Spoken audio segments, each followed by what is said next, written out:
कर्पूरी ठाकुर 2 बार बिहार के सीएम रहे हैं। वो स्वतंत्रता सेनानी, शिक्षक और राजनीतिज्ञ थे। बिहार में कर्पूरी जी को पिछड़ों का मसीहा कहा गया, क्योंकि पिछड़ों के विकास में उनका अहम योगदान रहा। वो हमेशा दलित, शोषित और वंचित वर्ग के उत्थान में लगे रहे। कर्पूरी ठाकुर को लोकप्रियता की वजह से जननायक कहा जाता है। सदा जीवन, सरल स्वभाव, स्पष्ट विचार लोगों को प्रभावित करते थे और कर्पूरी ठाकुर आजादी के आंदोलन में अहम भूमिका निभा चुके हैं। कर्पूरी जी 1942 में भारत छोड़ो आंदोलन में शामिल हुए। अंग्रेजों ने उन्हें 26 महीने तक जेल की सजा दी और आजादी के जयप्रकाश नारायण से वो जुड़ जाते हैं। आजादी के बाद केंद्र सरकार के खिलाफ जेपी मूवमेंट में सरकार ने पिछले साल उन्हें भारत रत्न से नवाजा है और नरेंद्र मोदी सरकार ने उन्हें मरणोपरांत ये सम्मान दिया है। वे नाई बिरादरी से आते थे, जिसे बिहार में हजाम भी कहते हैं। पिछले दिनों राहुल गांधी को जननायक बताने की कोशिश हुई थी, जिसको लेकर प्रधानमंत्री नरेंद्र मोदी ने बिना नाम लिए निशाना साधा, लेकिन इस पर अब सियासत गर्मा गई है। सुनवाता हूं कौन क्या कह रहा है। तो हो सकता है कि राहुल गांधी जी को विदेश ज्यादा पसंद आ गया होगा, उनका अब भारत से मन उब गया होगा, बिहार की मिट्टी से उनका मन उब गया, तो वो चल दिए होंगे फ्रेश होने के लिए, ताजा हवा खाने के लिए चले गए होंगे। ताजगी आएगा, जब वो आएंगे तो लौटेंगे तो उनके चेहरा पर ताजगी दिखेगा। ये बयानबाजी वैसे ही है जैसे कि जाकिर नाइक मलेशिया से बोल रहा है, खालिस्तान का आतंकवादी पन्नू जो है वो कनाडा और अमेरिका से बोल रहा है, और सैयद सलाउद्दीन जो है वो पाकिस्तान जाकर बोल रहा है। कर्पूरी जी तो सचमुच में यशस्वी भी थे, जननायक भी थे, लेकिन अब तो इस दुनिया में नहीं है। अब अगर देश का लोग जननायक राहुल गांधी जी में देख रहा है, वो छवि देख रहा है, तो इससे प्रधानमंत्री जी को ईर्ष्या जलन नहीं होना चाहिए। जो भारत के संसाधन है, प्रदेश के संसाधन है, टैक्स पेयर का रुपया है, ये जनता के हित में इस्तेमाल करती है और जनता को कुछ देती है। लेकिन चाहे वो आरजेडी हो, जंगल राज का प्रतीक, वंशवाद का प्रतीक, या जमीन दो, नौकरी लो, या कांग्रेस पार्टी हो, ये भारतीय राजनीति के क्राइम मास्टर गोगो की तरह है। तो पुनः एनडीए की सरकार बनेगी, भाजपा की सरकार बनेगी, और ये जंगल राज के प्रतीक शहाबुद्दीन जिंदाबाद के जो नारे लगवाते हैं, ये सब लोग गायब हो जाएंगे। अब दर्शकों मैं आपको लेकर चलता हूं लालू प्रसाद यादव के घर, क्योंकि वहां पर जबरदस्त हंगामा हो रहा है। देख रहे हैं आप, कार्यकर्ता पहुंच गए और पहुंचेंगे। कोई शक्ति प्रदर्शन दिखा रहा है, कोई टिकट की आस में पहुंचा हुआ है। देखिए जरा कैसे हंगामा हो रहा है।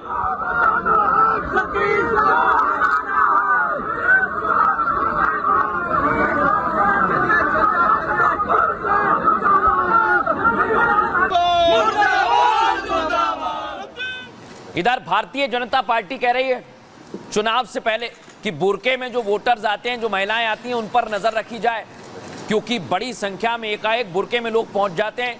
कई जगह पर अलग लोग भी पहुंचे हैं, खुलासा हुआ है। अगली तस्वीर में आपको दिखाऊं, क्योंकि बार बार बिहार में अलग अलग पार्टियों की एंट्री हो रही है, लेकिन अब शंकराचार्य भी चुनाव मैदान में उतरने की तैयारी में है और सभी सीटों पर चुनाव लड़ेंगे।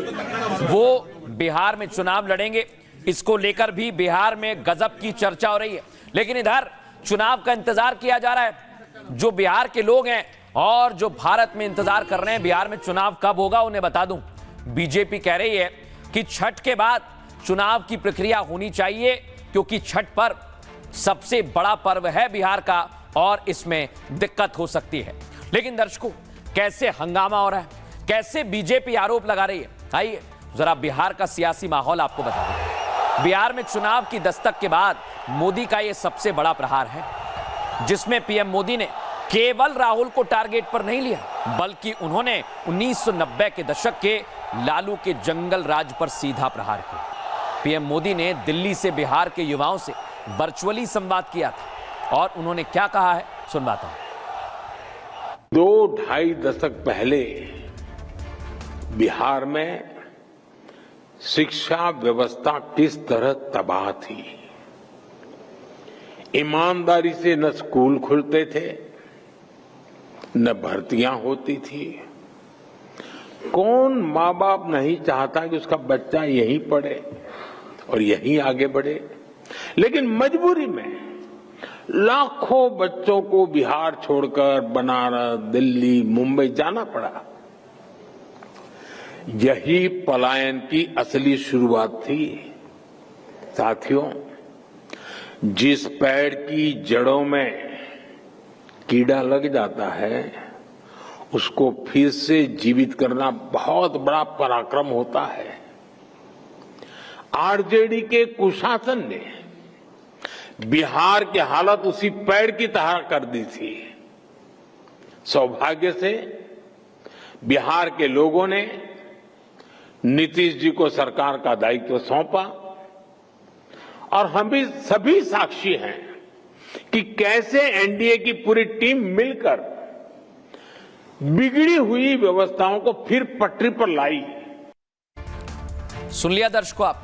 दरअसल बिहार में जैसे जैसे चुनाव नजदीक आ रहा है वैसे वैसे सियासी दल एक दूसरे पर हमले तेज कर रहे हैं, क्योंकि बिहार में अब किसी भी वक्त चुनाव का ऐलान हो सकता है। सीसी ज्ञानेश कुमार की तस्वीर में आपको दिखा रहा हूं। इलेक्शन कमीशन की टीम उनकी अगुवाई में बिहार पहुंच गई है।